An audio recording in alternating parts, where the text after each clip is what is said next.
अस्सलाम वालेकुम प्यारे बच्चों, आज हम मश्क दुआ शेर 6 में क्वेश्चन नंबर 5 को समझेंगे। इसमें सवाल है कि सुफियान को रियाजी की पहली आजमाइश में हासिल करदा मार्क्स से दूसरी आजमाइश में 10 मार्क्स ज़्यादा हासिल हुए। दूसरी आजमाइश के मार्क्स का 5 गुना पहली आजमाइश के मार्क्स का मुरब्बा है, तो इसकी पहली आजमाइश के मार्क्स मालूम कीजिए। तो हल है, सुफियान को पहली आजमाइश में एक्स मार्क्स मिले, ये फ़र्ज़ करते हैं।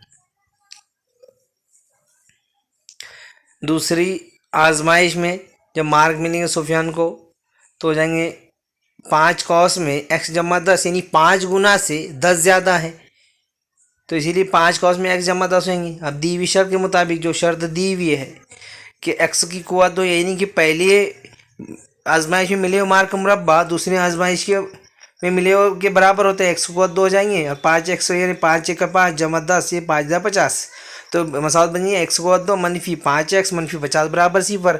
5 के ऐसे टुकड़े करने का कि ज़रब करने पर, यानी 50 के ऐसे टुकड़े करने का यानी अज्जा करने का ज़रब करने पर मनफी 5, ये मनफी 50 आना, जमा तफरीक करने पर मनफी 5 आना, तो हो जाएंगे मनफी 10 और जमा के 5 हो जाएंगे। तो इस तरह से हम लिखेंगे एक्स कॉस में एक्स मनफी 10 जमा 5 कॉस में एक्स मनफी 10 बराबर 0।